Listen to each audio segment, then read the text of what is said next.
Welcome back student. आज के video में हम लोग डिस्कस करेंगे टाइप्स ऑफ रिलेशंस।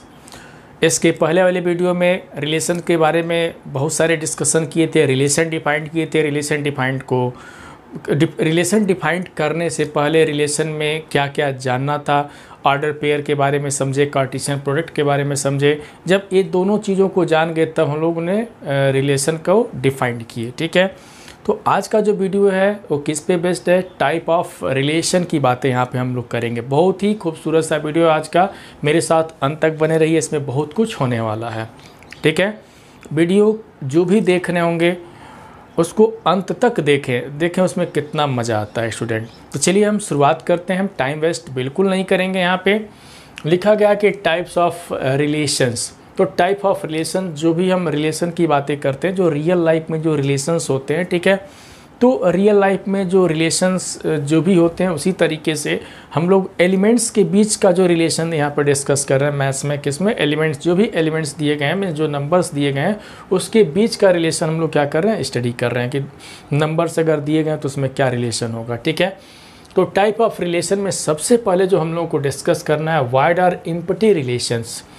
तो वाइड आर एम्प्टी रिलेशन क्या होता है, तो सबसे पहले तो जाने इसको कि एम्प्टी रिलेशन का मतलब होता क्या है। ठीक है, वाइड आर एम्प्टी रिलेशन, अगर कोई रिलेशन दिया गया हो, देखेंगे यहाँ पे समझेंगे, ध्यान से समझेंगे। यहाँ पे कोई सेट दिया गया हो, ठीक है, यहाँ पे और इस तरीके से डिफाइंड हो कि आर का कोई भी एलिमेंट दूसरे एलिमेंट से हो, उसका कोई रिलेशन ना हो। ठीक है, आर का जो एक एलिमेंट दूसरे एलिमेंट से रिलेट ना करता हो, ए का जो कोई भी, हम सपोज कर लें यहाँ पे, चलिए इसको हम एक एग्जांपल से समझा देते हैं। एक एग्जांपल से देखा जाए, जैसे मान लें हम एक एग्जांपल यहाँ पे हम लिख रहे हैं। जैसे मान लें हम ए इक्वल टू लिख दिए 1 2 3 4 एंड 5 लिख दिए। ठीक है, और आर हम यहाँ पे एक रिलेशन डिफाइंड कर दिए कि ए कामा बी सच दैट कि ए माइनस बी इक्वल टू, हम मान के यहाँ पे लिख दिए कि 14 लिख दिए। ठीक है, ए कामा बी, आर में वही पेयर आएंगे, वही नंबर आएंगे जो इस कंडीशन को सेटिस्फाई करेंगे। ठीक है, और ए और बी किससे लिया गया है, यहाँ पे ए और बी किससे लिया गया है, ए से लिया गया। For a comma b belongs to capital A. जरा देखा जाए, इसको सॉल्व करते हैं, क्योंकि बेहतर होगा कि एक एग्जांपल से इसको हम लोग समझ लें। देखेंगे यहाँ पे हम इसका कोई भी दो एलिमेंट ले लें, कोई भी जो इच्छा करे वो ले सकते हैं। कोई भी दो एलिमेंट हम ले लें, 1 2 ले लें, इसमें रखें। अगर हम 1 2 ले लेते हैं तो 1 - 2 कितना होगा, -1। 1 3 ले लेते हैं तो -2। ठीक है, 1 4 ले लेते हैं तो कितना होगा, -3। 1 5 ले लेते हैं तो -4। इसी तरीके से जो इच्छा करे, मान लें हम 5 1 ले लिए, ठीक है, तो 5 - 1 कितना हो जाएगा, यहाँ पे 4। ठीक है, इसका मतलब कि कोई भी अब हम एलिमेंट अगर ले लेते हैं तो इसकी इतनी औकात नहीं है कि इस रिलेशन को सेटिस्फाई करे, इतनी औकात नहीं है। इस ए के एलिमेंट्स की इतनी औकात नहीं है जो इस कंडीशन को सेटिस्फाई करे। ठीक है, जब इस कंडीशन को सेटिस्फाई नहीं करेगा तो वो आर में आएगा ही नहीं। जैसे यहाँ पे देखें 1 और 2 लिए तो -1 आ गया, यहाँ पे 14 आना चाहिए, तो 1 2 does not belongs to R. 1 3 देखेंगे 1 3 does not belongs to R. तो कोई भी इस कंडीशंस को सेटिस्फाई नहीं कर रहा है। ठीक है, ए और बी टाइप के जितने भी एलिमेंट्स इस कंडीशन को सेटिस्फाई नहीं कर रहा है। इसका मतलब इस केस में जो आर है ना, आर वो कैसा रिलेशन देगा, यहाँ पे एम्प्टी रिलेशन। कोई रिलेशन नहीं है इन लोगों के बीच में। जैसे दो आदमी को खड़ा करा दो और दोनों अपरिचित हो, ठीक है, दोनों अपरिचित हो, दो आदमी हम खड़ा करा दिए और दोनों एक दूसरे से अपरिचित हो। ठीक है, एक दिल्ली का हो और एक क्या हो, लखनऊ का हो, और दोनों से कोई संबंध नहीं है, कोई एक दूसरे को नहीं जानते हैं। ठीक है, और जब नहीं जानते तो इन दोनों में रिलेशन कैसा होगा, कोई रिलेशन नहीं होगा। जब दोनों में कोई रिलेशन नहीं होगा तो ऐसे रिलेशन को हम क्या बोलते हैं, वाइड रिलेशन और एम्प्टी रिलेशन, खाली खाली है, कोई रिलेशन नहीं है, ठीक है। तो इस केस में एम्प्टी रिलेशन होगा और आर मीन्स यहाँ पे तब क्या हो जाएगा, फाई हो जाएगा। आर मीन्स यहाँ पे फाई मीन्स एम्प्टी रिलेशन हो गया, जानते हैं। और इस आर की विशेषता और फाई के बारे में तो सभी जानते हैं। फाई कह दिए तो हम कह सकते हैं कि phi is a subset of A cross A, phi is a subset of A cross A, क्योंकि जब भी हम रिलेशन की बात करेंगे तो कार्टेशियन प्रोडक्ट की बात हम करेंगे, क्योंकि relation means Cartesian product, Cartesian product से ही रिलेशन हम लोग डिफाइन किए थे, याद आ रहा होगा।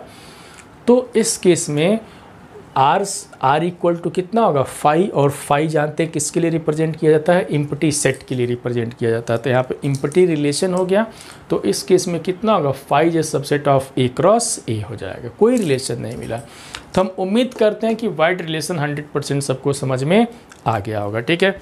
इसके बाद नेक्स्ट रिलेशन की हम बातें करते हैं, यहाँ पे समझेंगे। नेक्स्ट रिलेशन की जो हम बातें करते हैं यहाँ पे वो ज़रा देखा जाए, ठीक है। तो ध्यान देना है यहाँ पे कि जो भी रिलेशन होगा इस केस में फाई होता है, ठीक है। इस केस में आर इक्वल टू फाई, और phi is a subset of क्या हो जाता है, ए क्रॉस ए हो जाता है, ठीक है। Means R is a relation from, R is a relation on A, R is a relation on A, R क्या है, ए पे कोई रिलेशन है, तो इस केस में रिलेशन क्या मिला, phi, R equal to phi, और is a subset of A cross A हो गया, ठीक है। अब यहाँ पे जो नेक्स्ट हम रिलेशन डिस्कस करने चल रहे हैं, देखें जो नेक्स्ट रिलेशन डिस्कस करने चल रहे हैं वो है यूनिवर्सल रिलेशन। देखें यूनिवर्सल, यूनिवर्सल, यूनिवर्सल रिलेशन क्या होता है, देखेंगे। यूनिवर्सल रिलेशन की अगर हम बात करते हैं कि what is a universal relation, समझेंगे यहाँ पे कि कोई सेट हम ले लिए, कोई रिलेशन ले लिए जो आर पे डिफाइंड है, अ रिलेशन आर, समझेंगे यहाँ पे a relation R, a relation R defined on A, then समझेंगे, देन आर की वैल्यू किसके इक्वल हो जाए, ए क्रॉस ए के।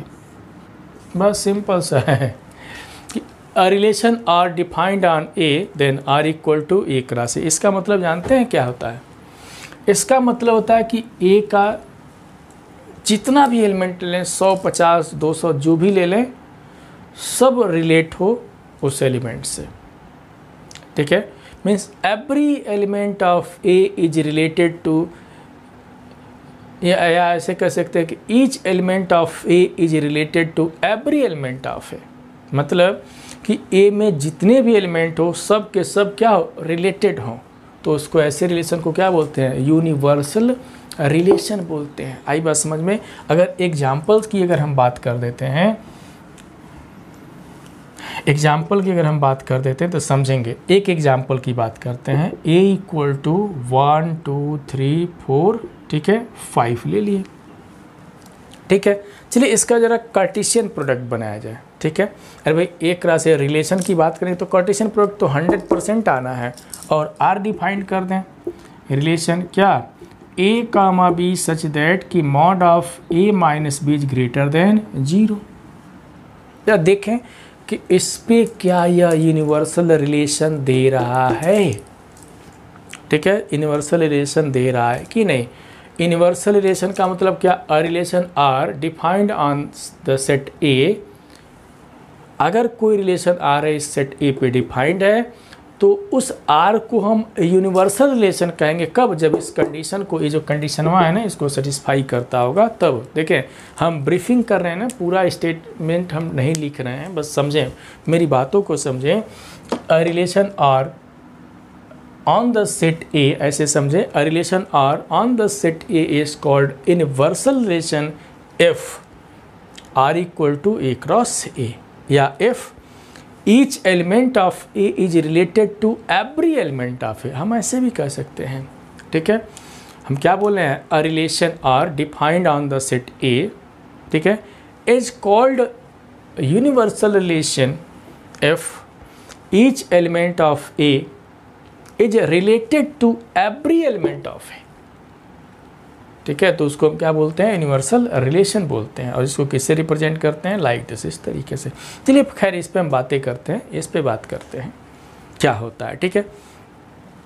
अगर हम यहाँ पे बातें करेंगे तो किस तरीके से होगा, अगर हम यहाँ पे देख सकते हैं कि यह यूनिवर्सल रिलेशन है कि नहीं, इसका कोई भी दो एलिमेंट हम लें, ए का ही लेना है, और आज जो रिलेशन एक राशि के इक्वल होना, तो इसका कार्टेशियन प्रोडक्ट हम निकाल सकते हैं, है ना। इसका कार्टेशियन प्रोडक्ट हम आराम से निकाल सकते हैं, जो भी आएगा। कितने कार्टेशियन नंबर ऑफ, यहाँ पे अगर कार्टेशियन प्रोडक्ट की बात करें तो नंबर ऑफ कुल कितने नंबर होंगे, 1 2 3 4 5, 25 हो जाएंगे, यही ना, 25 हो जाएगा, 25 इसमें मिलेगा हमको। यहाँ पे टोटल जो नंबर ऑफ ऑर्डर पेयर जो मिलेंगे एक राशि के अंदर, जो ऑर्डर पेयर मिलेंगे वो कितने होंगे, 25 होंगे। अब जरा देखें, हमको दिखाना है कि ये जो डेफिनेशन आर का है वो यूनिवर्सल रिलेशन इस सेट पे है। तो कैसे दिखाएंगे, इसका जो इच्छा करे कोई भी दो एलिमेंट ले लें, सपोज कर ले कि 1 समझेंगे 1, 2 बिलोंग्स टू ए, हम दो एलिमेंट लिए, अब इस डेफिनेशन पे रखते हैं कितना, तो 1 - 2 समझेंगे, यहाँ पे 1 - 2, तो 1 - 2 की मॉडुलस वैल्यू कितनी हो जाएगी, 1 होगी। और ये क्या करा, या तो इसकी वैल्यू 0 होना चाहिए या तो 0 से ग्रेटर होना चाहिए, तो 1 2 आ गया, तो ये ग्रेटर देन कितना हो गया, 0 हो गया, ठीक है।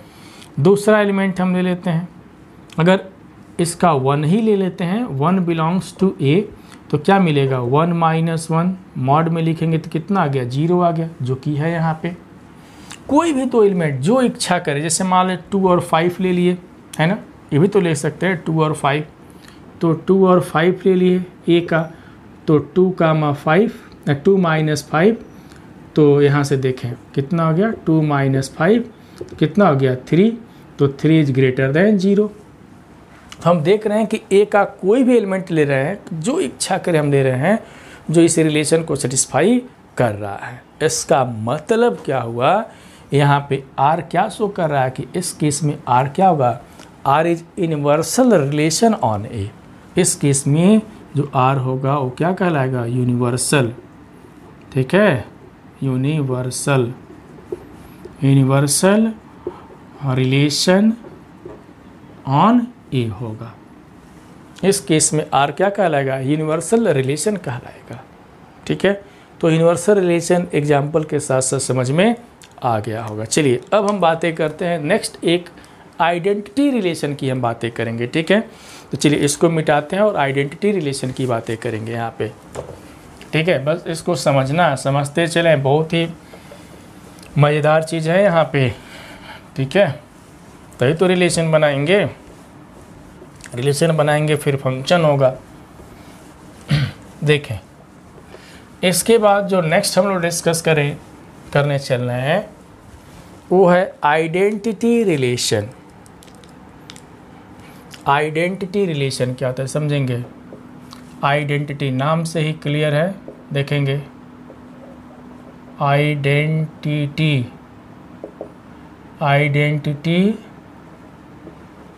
रिलेशन। आइडेंटिटी रिलेशन क्या होता है, पहले इस चीज़ को समझें, बहुत ही इंटरेस्टिंग चीज़ है। रिलेशन समझेंगे यहाँ से, a relation R on the set A, a relation R on the set A, a relation R on the set A is said to be, क्या is said to be identity relation, ठीक है, is said to be identity relation if, समझेंगे, if यहाँ पे ध्यान देंगे, A, belongs to R for all A belongs to A। इसका मतलब समझे, बहुत इंटरेस्टिंग चीज़ यहाँ पे बताए हैं। इसका मतलब क्या कि दैट इज R = समझेंगे A, A such that a belongs to A, इसको जानना है, इसको बोलते हैं आइडेंटिटी रिलेशन। चलिए ये बातें ऐसे समझ में नहीं तो मैथमेटिकली हो गया, एक एग्जाम्पल से हम समझते हैं। यहाँ पे देखेंगे, समझें। अगर कोई हम सेट ले लिए, इसमें एलिमेंट रखे 1 2 3, ठीक है। अब हम यहाँ पे देख रहे हैं, समझें, 1 ए का एलिमेंट है ना, तो अगर 1 है तो इसमें 1, 1 होना चाहिए। डेफिनीशन देखें, अगर ए इस सेट में है तो ए का रिपीटिशन देख रहे हैं ना, ए का एस आर में होना जरूरी है, नेसेसरी कंडीशन है। इस रिलेशन आर को हम आइडेंटिटी तभी बोलेंगे कि जब इस सेट का कोई भी एलिमेंट हम ले लें तो उसका रिपीटिशन उस आर में होना चाहिए। ऐसे शुद्ध भोजपुरी में समझ लें कि अगर कोई एलिमेंट हम ए का लेते हैं तो उसका रिपीटिशन उस आर में होना चाहिए। यदि ऐसा है तो उस रिलेशन को क्या बोलेंगे? आइडेंटिटी रिलेशन बोलेंगे। अब इसी तरीके से इसका एक एलिमेंट ए का 2 ले लिए तो रिपीटिशन तो 2, 2, 3 ले लिए तो 3 का रिपीटिशन तो 3, 3। इसको हम क्या बोलेंगे? यह एक दिस इज आइडेंटिटी रिलेशन। ये कैसा रिलेशन होगा? ये आइडेंटिटी, समझेंगे, यह एक आइडेंटिटी रिलेशन है। मान लेते हैं R1 कह दिए। चलिए एक R2 भी हम डिफाइन कर दे रहे हैं इसी पे। ये तो आइडेंटिटी रिलेशन है, एक और डिफाइन कर दें 1, 1, यहाँ पे 3, 3, ठीक है। और बस इतने को कह दिए। चेक करें कि आइडेंटिटी रिलेशन है कि नहीं। चलिए यहाँ पे हम चेक करते हैं, ध्यान देंगे। 1 ए में है तो 1, 1 उसका रिपीटिशन आर में है, बहुत अच्छी बात। 3 ए में है तो उसका रिपीटिशन इस आर में है, बहुत अच्छी बात। 2 आर में है, सॉरी 2 ए में है लेकिन इसका रिपीटिशन आर में नहीं है, तो ये नॉट आइडेंटिटी होगा, ठीक है। नॉट आइडेंटिटी रिलेशन, यहाँ पे नॉट आइडेंटिटी रिलेशन, समझेंगे। बिकॉज, क्यों भैया? बिकॉज क्यों? स्पेलिंग हमसे गलत हो जाए तो भाई, बिकॉज जानते हो मैथ्स वालों के लिए थोड़ा सा दिक्कत होता है। बिकॉज कि 2 belongs to A, 2 belongs to A but 2, 2 does not belongs to R. देखो कि अगर 2 ए में है तो उसका रिपीटिशन इस आर में नहीं है। एक एक चीज़ों को समझना, एकदम मसल दोगे, ऐसे मसल दोगे चिटकी में। क्या यहाँ पे देखें कि अगर 2 इस ए में है तो उसका रिपीटिशन आर में नहीं है, तो आइडेंटिटी कहाँ से हुआ? आइडेंटिटी नहीं हुआ, ठीक है। एक एग्जाम्पल हम और बताते हैं। यहाँ पे एक R3 हम लिख दे रहे हैं और लिख दे रहे हैं 1, 1, 2, 2, 3, 3 और यहाँ पे हम लिख देते हैं, यहाँ पे लिख देते हैं 1, 3, इतना लिख दिए, ठीक है। यह आइडेंटिटी रिलेशन होगा कि नहीं होगा? चलिए इस पे हम लोग बातें करते हैं। ये क्या होगा? आइडेंटिटी रिलेशन होगा कि नहीं होगा? इस पे हम लोग बातें कर रहे हैं, देखेंगे। यहाँ पे 1 है तो रिपीटिशन, बहुत अच्छी बात, खुश हो गए। 2 है तो 2 का रिपीटिशन, बहुत अच्छी बात। 3 है तो 3 का रिपीटिशन, वेरी गुड। बट ये भाई साहब आ गए यहाँ पे 1, 3, 1, 3 यहाँ पे भाई साहब आ गए, जो पूरा कहानी डिस्टर्ब कर दिए। जब 1, 3 यहाँ पे आ गए, पूरे कहानी को ले बीते। और कहानी क्या ले बीते? आर रोने लगा, कहा कि अब हम आइडेंटिटी नहीं है क्योंकि मेरे साथ ये आ गया है। इसके वजह से आर ने कहा कि इज नॉट आइडेंटिटी। आर ने क्या कहा? Not identity. आर खूब रोया और कहा कि हम आइडेंटिटी नहीं होंगे। क्यों नहीं होंगे? क्योंकि 1 और 3 इसमें आ चुका है। 1 और 3 का एक पेयर बना हुआ जो इसमें नहीं होना चाहिए। तो यहाँ से सभी लोगों ने क्या सीखा कि अगर आइडेंटिटी रिलेशन है तो सिर्फ उसमें रिपीटिशन ही होना चाहिए। जितने अगर यहाँ पे ए में 3 एलिमेंट हैं 1 2 3 तो तीनों का रिपीटिशन होना चाहिए। यही सभी लोगों ने सीखा कि 1 2 3 है तो तीनों का रिपीटिशन इसमें होना चाहिए, तो आइडेंटिटी रिलेशन फॉर्म करता है। इसके सिवा और उसमें कुछ भी नहीं आना चाहिए। जैसे रो रहा है यार, 3 वाला रो रहा है, कह रहा है कि नहीं हमको आइडेंटिटी रिलेशन है ही नहीं है। अब क्यों भैया? क्योंकि 1, 3 इसमें जो ऑर्डर पेयर 1 और 3 आ गया, इसमें एक्स्ट्रा आ गया, जो कि नहीं होना चाहिए। तो हम उम्मीद करते हैं कि आइडेंटिटी रिलेशन समझ में 100% आया होगा। चलिए इसके बाद जो नेक्स्ट हम लोग डिस्कस करने चले हैं, वेरी इंपॉर्टेंट डिस्कस करने चलें। चलो पहले डिस्कस करने से पहले इसको मिटा तो दें। चलिए नोट कर लेंगे फटाफट। चलिए यहाँ पे नेक्स्ट हम लोग डिस्कस करने चल रहे हैं आइडेंटिटी रिलेशन के बाद हम लोग डिस्कस करने चल रहे हैं। देखेंगे अभी आज ही सब कुछ क्लियर कर देंगे एकदम, देखते ही रिलेशन सभी लोग बना लेंगे। ठीक है, देखें यहाँ से नेक्स्ट हम लोग जो डिस्कस करने चल रहे हैं उसका नाम है रिफ्लेक्सिव रिलेशन। Very important. देखें रिफ्लेक्सिव, ठीक है, रिफ्लेक्सिव रिलेशन। देखें कि ये रिफ्लेक्सिव रिलेशन क्या होता है। ठीक है, रिफ्लेक्सिव रिलेशन के बारे में जानें कि क्या होता है। बहुत ही इंटरेस्टिंग चीज़ बताने चल रहे हैं। Reflexive relation, what is reflexive relation? A relation और समझेंगे, अ रिलेशन, ठीक है, a relation R on A का मतलब ऑन द सेट ए। ठीक है, a relation R on the set A is called reflexive relation,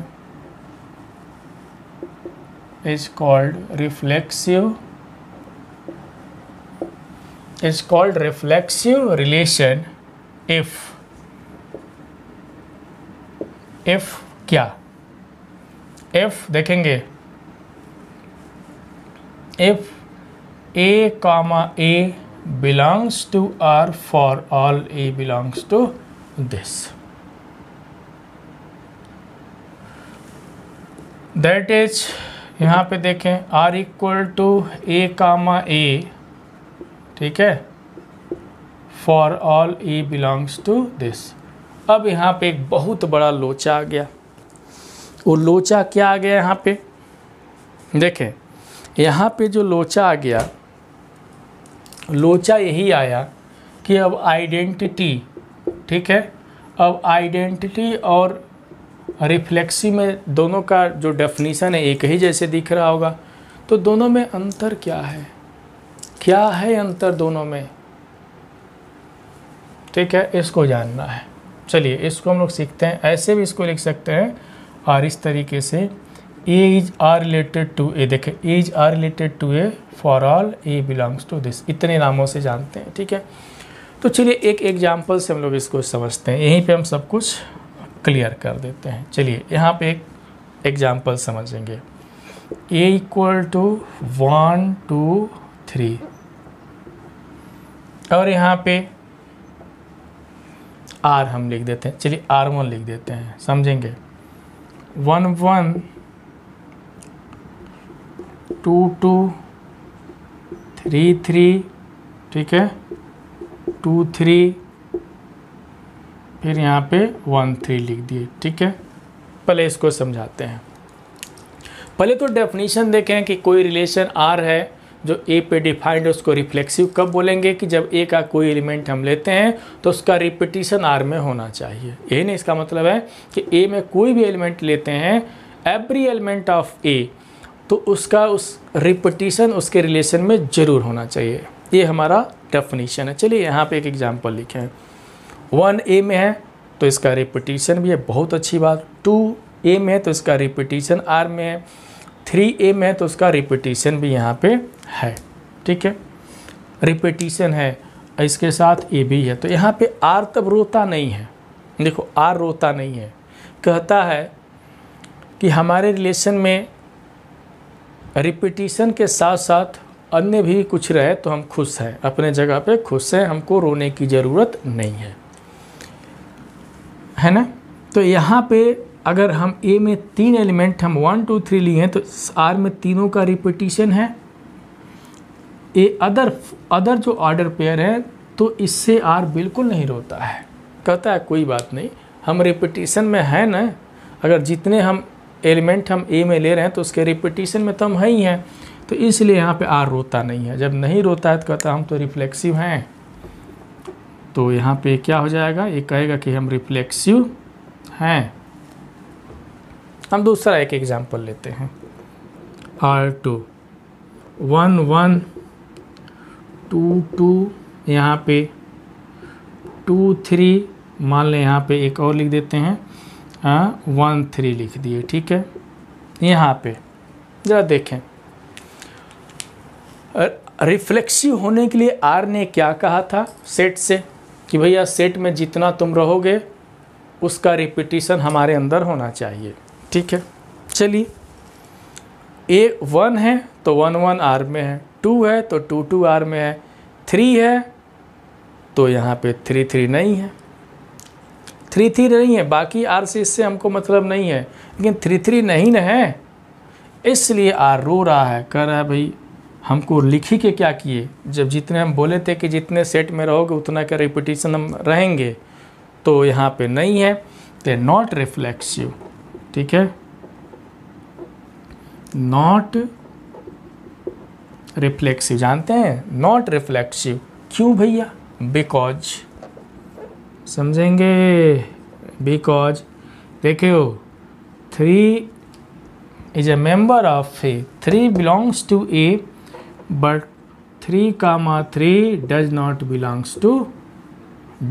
belongs to R। देखो 1 था 1 1 हो गया, 2 था 2 2 गया, 3 तो A में है बट 3 3 R में नहीं है, यही वजह है कि R ने रोना शुरू कर दिया कि भाई हम रिफ्लेक्सिव नहीं होंगे, ठीक है, रिफ्लेक्सिव नहीं। R3 की बात करते हैं, 1 1 2 2 ओनली 3 3, यहाँ पे आर खुश है, कह रहा है ठीक है हम जितने भी हैं उतना रिपीटिशन में है ना, हमारे साथ कोई रहे या ना रहे, तो ये भी रिफ्लेक्सिव हो जाएगा, ठीक है,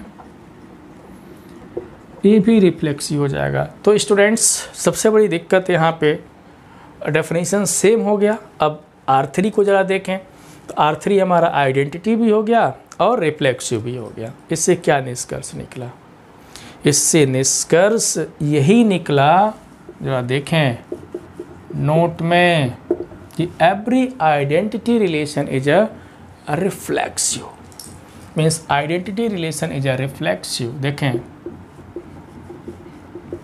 आइडेंटिटी जो रिलेशन होगा वो क्या होगा, यहाँ पे रिफ्लेक्सिव हो सकता है। देखें identity relation is reflexive but converse may not true, means अगर कोई रिलेशन रिफ्लेक्सिव है तो वो जरूरी नहीं है कि आइडेंटिटी हो जाए, बट लेकिन अगर आइडेंटिटी रिलेशन है तो क्या हो जाता है, रिफ्लेक्सिव हो जाता है। याद रखना इस बात को, ठीक है, कि every identity relation is a reflexive relation but converse may not be true. It means कि reflexive relation may be identity और नॉट, कि अगर कोई रिलेशन रिफ्लेक्सिव है तो आइडेंटिटी हो भी सकता है और नहीं भी हो सकता, लेकिन इस चीज़ को तो आइडेंटिटी रिलेशन रिफ्लेक्सिव हो ही गया, यहाँ से भी देख सकते हैं। तो उम्मीद करते हैं कि रिफ्लेक्सिव भी समझ में आ गया होगा कि व्हाट इज रिफ्लेक्सिव रिलेशन। चलिए इसके बाद हम नेक्स्ट जो डिस्कस करने चल रहे हैं, ठीक है, उस पर हम स्टडी करेंगे सिमेट्रिक रिलेशन क्या होता है। तो फटाफट इसको नोट कर लें। चलिए नेक्स्ट हम लोग डिस्कस करेंगे सिमेट्रिक रिलेशन। बहुत इंटरेस्टिंग टॉपिक है आज का, बस इंजॉय करते रहिए मेरे साथ और पढ़ाई भी करते रहिए, ठीक है।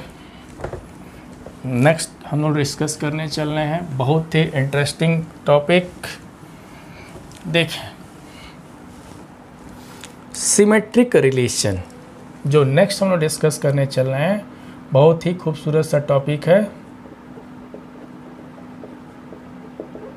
Symmetric relation.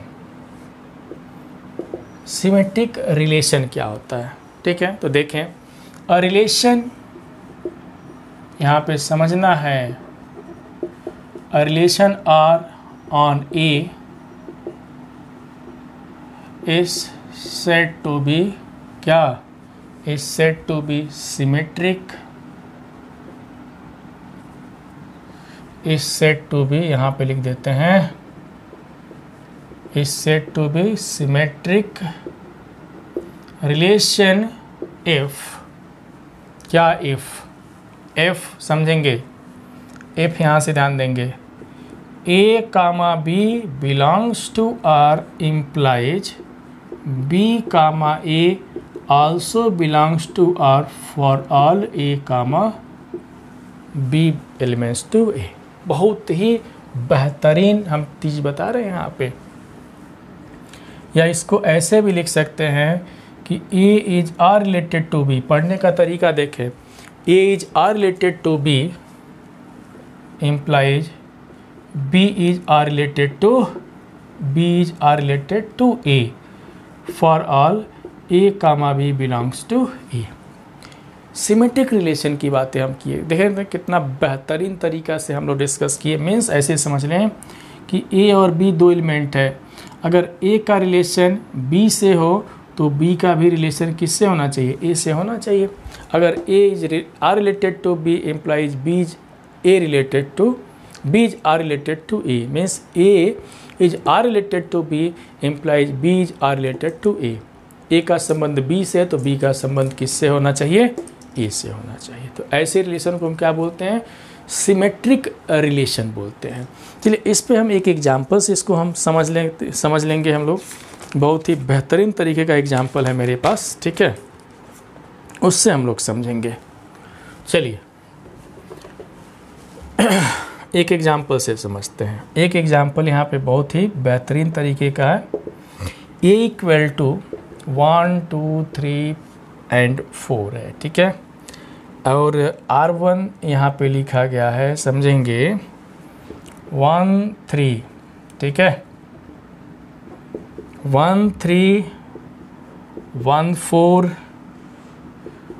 3 1 2 2 4 1, ठीक है, एंड R2। यहाँ पे R2 भी दो लिख देते हैं एग्जाम्पल, ठीक है।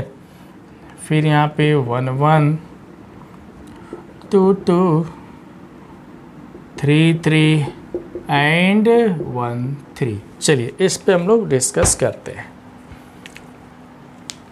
चलिए हमको सिमेट्रिक रिलेशन पे वर्क करना है। चलिए ध्यान देना है कि हम देखें यहाँ पे जो भी सेट हम डिफाइन करें उस सेट का कोई भी दो एलिमेंट लें, और इस कंडीशन को क्या करता हो? सेटिस्फाई करता हो, ठीक है। अगर ए बी इस रिलेशन में तो बी उस रिलेशन में होना चाहिए। चलिए इस पे हम लोग डिस्कस करते हैं। देखें यहाँ पे समझेंगे, यहाँ से शुरुआत करते हैं, एक एक चीज़ समझाते हैं। R1 की बातें करते हैं।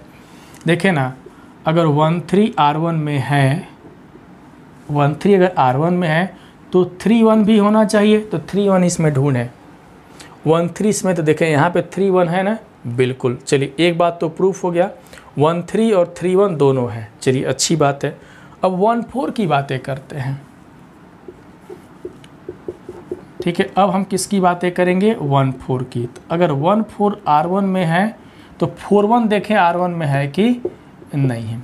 तो देखें 1 4 अगर R1 में है तो 4 1 भी है, बहुत अच्छी बात है। तो ये भी हमारे R1 में है, ठीक है। तो 1 3 3 1 1 4 4 1 दोनों तो डिस्कस कर लिए। 2 2 बचा, तो 2 2 का रिपीटिशन 2 2 तो वही मिल जाएगा, 2 2 वही मिल गया। इसका मतलब है कि R1 जो है ना वो सिमेट्रिक रिलेशन फॉर्म कर रहा है। R1 जो हमारा है क्या है? ये सिमेट्रिक रिलेशन। R1 क्या है? सिमेट्रिक रिलेशन है। चलिए R2 की बातें करते हैं। तो उम्मीद करते हैं बातें समझ में आ गए। एक बार रिपीट कर देते हैं कि जो इस R में है उसका उल्टा भी उसी R में होना चाहिए। ऐसे भोजपुरी में समझ लें, R में जो ऑर्डर पेयर है उसका उल्टा भी उस R में होना चाहिए। 1 3 तो 3 1 बिल्कुल है, 1 4 तो 4 1 बिल्कुल है, 2 2 का उल्टा तो 2 2 होगा। चलिए अच्छी बात है, सिमेट्रिक रिलेशन हो गया। यहाँ पे ज़रा देखें 1 1 तो इसका उल्टा 1 1, 2 2 तो इसका उल्टा 2 2, 3 3।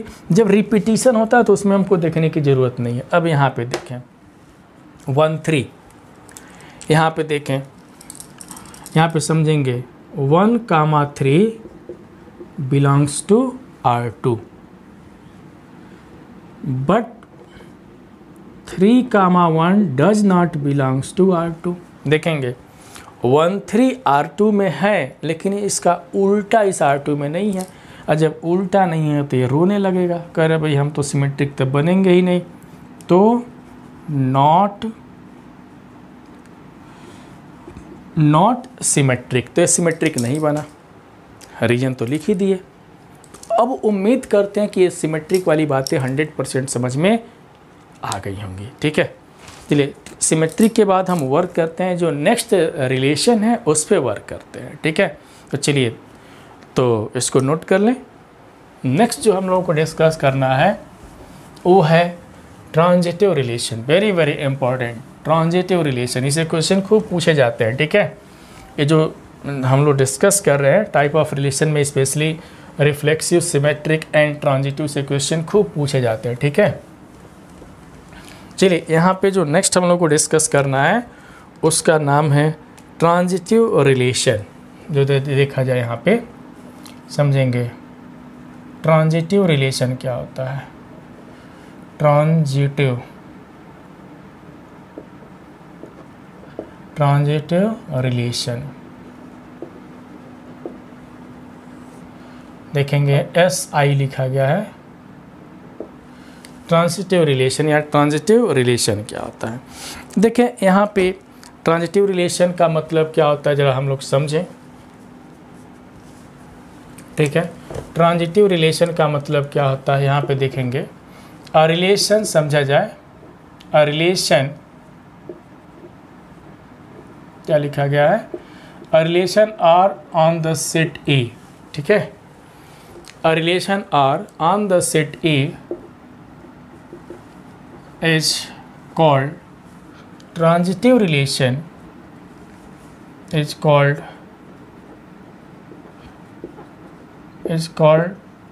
transitive relation if, समझेंगे यहाँ पे if ध्यान देंगे, A, B belongs to R and B, C belongs to R implies A, C also belongs to R for all A, B, C belongs to capital A। या इसको इस तरीके से भी लिख सकते हैं, और A is R related to B and B is R related to C implies A is क्या, A is R related to C for all A, B, C belongs to capital A। इसको ज़रा इस तरीके से भी समझे, 3 element हम लिए A, B, C। समझेंगे A का रिलेशन किससे है, B से है, B का रिलेशन किससे है, C से है। यदि ऐसा उस रिलेशन में है A, B, B, C, तो A का जो रिलेशन होना चाहिए वो डायरेक्ट किस में होना चाहिए, C से हमको मिलना चाहिए। A is R related to B, B is R related to C implies A is R related to C। यदि ऐसा है तो उस रिलेशन को हम क्या बोलते हैं, ट्रांजिटिव रिलेशन बोलते हैं। चलिए इसको हम एक एग्जाम्पल से समझते हैं। बेहतरीन एग्जाम्पल मेरे पास लिखा हुआ है, उस एग्जाम्पल से हम लोग देखते हैं। ठीक है, तो चलिए यहाँ पे एक एग्जाम्पल लेते हैं और देखते हैं कि यहाँ पे सपोज कर लें एक सेट हमने लिए 1 2 3 4। ठीक है, यहाँ पे और एक R ले लिए यहाँ पे 1 1 2 2। ठीक है, 1 1 2 2, फिर यहाँ से 2 3,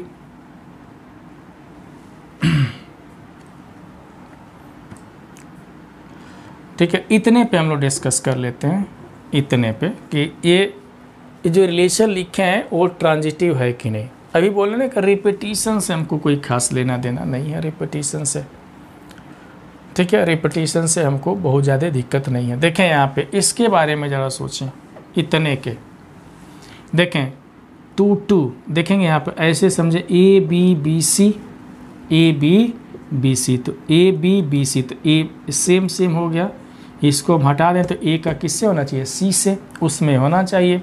देखें यहाँ पे लिखा गया है 2 2, ठीक है, और 2 3, तो ये सेम सेम है, थोड़ा साफ लिख दें। देखें 2 2 इधर कितना है 2 3 है, तो जो सेम सेम, ये सेम सेम है, हटा दें तो 2 3 आर में होना चाहिए, आर में होना चाहिए कि नहीं, तो 2 3 इस आर में है यहाँ पे, देखें ही ना 2 3 आर में है। इसलिए यह जो रिलेशन लिखा गया है वो रिलेशन कैसा होगा, ट्रांजिटिव रिलेशन होगा। कैसा होगा रिलेशन, ट्रांजिटिव होगा। तो ट्रांजिटिव रिलेशन को हम एक एग्जांपल से समझा दिए कि ये ट्रांजिटिव रिलेशन है। अब एक एग्जांपल और, अगर ये मान लें कि R1 है तो R1 तो ट्रांजिटिव हो गया। एक और इस पे एग्जांपल हम जोड़ते हैं, मान लेंगे हम R2 लिख लेते हैं, ठीक है, R2 लिख दिए और लिख दिए 1 1, समझेंगे यहाँ पे, फिर यहाँ पे 2 2, यहाँ पे देखें 2 2 के बाद 2 3, ठीक है, इधर रख दिए हम 3 1 रख दिए, 3 1 रख दिए। अब जरा चेक करें कि ट्रांजिटिव है कि नहीं, चेक करते हैं। यहाँ पे तो हम चेक कर लिए हैं, इसके पहले वाले में यहाँ तक तो हम बता दें, जरा इस पे हम विचार करें। ये कितना है 2 3 3 1 है, तो 3 3 सेम है, तो हटा दें तो कितना बचा 2 1 बचा, तो 2 1, तो 2 1 देखें इसमें है, इस R2 में 2 1 नहीं है, देख रहे हैं ना, R2 में क्या है 2 1 नहीं है।